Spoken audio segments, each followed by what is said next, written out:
السلام علیکم. نن په باجوړ عمري کې د امن دوست پینل یو مشاورتي میټینګ وشو چې په هغه کې د علاقې د کوم مسایل دي په هغه باندې هم خبرې وشولې. د امن حوالې سره به کې په ډیټیل سره خبرې وشولې. د هغه نه علاوه چې کوم د علاقې کوم مسایل دي وسایل دي په هغه باندې تفصیلي خبرې مشرانو وکړلې. را روان الیکشن ته په هغه کې به امن دوست پینل په نوې جذبې سره په یو جنون سره په هغه کې حصه اخلي. د هغه حوالې سره په میټینګ کې خبرې وشولې. یقینا چې دا ډېر قیمتي او بهترین میټینګ په دې لحاظ سره و د هغه نوجوانان پکې موجود وو چې کوم یو قیمتي سوچ لرو د دې خاورې دپاره د دې علاقې دپاره یو سیاسي سوچ یې لرو په هغو کې یو شعور پکې و. مخکې به کله موږ میټینګ کوو نو په هغه کې یو په شمار باندې 2-3 کسانو خبرې کولې. هر سړي کې به هغه کانفیډنس لیول به ډېر زیرو، هغه به فرنټ ته نه راته لږې خبرې کولې وې. خو نن په دې میټینګ کې د کله ما د نوجوانانو خبرې واورېدلې د هغو حوصلې ته ما وکتل نو یقینا چې موږ په سیاسي میدان کې ډېر کامیاب روان یو.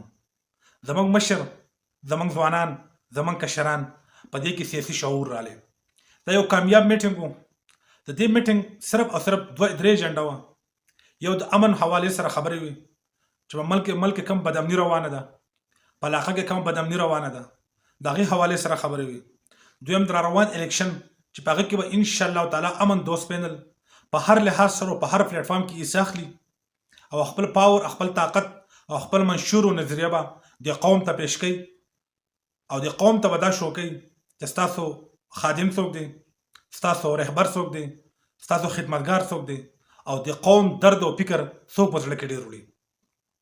بل د عنایت کلي بازار په حوالې سره هم خبرې وشولې چې دا یو غټ تجارتي مرکز دی. په دې کې را روان د الیکشن په حوالې سره هم امن دوست پینل دا فیصله وکړه چې انشاءالله تعالی د بازار په الیکشن کې موږ په خپل رای باندې د ملګرو په مشاورت باندې د امن دوست پینل نه به یو امیدوار د بازار په الیکشن لړاوه یم. په دې کې بعض ملګرو دا هم خبرې وکړلې او یقینا چې زما خوښې هم شولې. یو سیاسي سوچ لرو، یو سیاسي انداز باندې دا خبرې وکړلې کو په هر ځای کې الیکشن وي، کو دنیا په هر ګوټ کې الیکشن وي نو امن دوست پینل به ضرور د یو سایډ سره ودرېږي. هغه به د یو پر سره ودرېږي، د یو پارټۍ سره به ودرېږي، د یو نظریې سره به ودرېږي، یو سوچ به هغه سپورټ کوي. نو چې کله دا خبرې ما د نوجوانانو واورېدلې نو یقینا چې موږ د سیاست اعلی مقام ته ورسېدلو او سیاسي شعور زموږ په قوم کې او په دې علاقه کې الحمدلله ډېر زیات شو. صرف لږ ډېرې مسلې شته دی، دا به نوجوانان ختموي، دا به ایکسپنج کېږي چې کوم بد اخلاقۍ سیاست موږ ته راوخوستلې. انشاءالله د وخت سره سره به یو دلایلو میدان به لګي، په یو دلایلو باندې به خبره کېږي، په ثبوت باندې به خبره کېږي، په نظریه باندې به خبره کېږي. ګالم ګلوچ کنځلې منځلې دا به انشاءالله موږ د سیاست د میدان نه ختمو. سیاست به یو عبادت شو کوو، سیاست به یو پاک شو کوو. والسلام.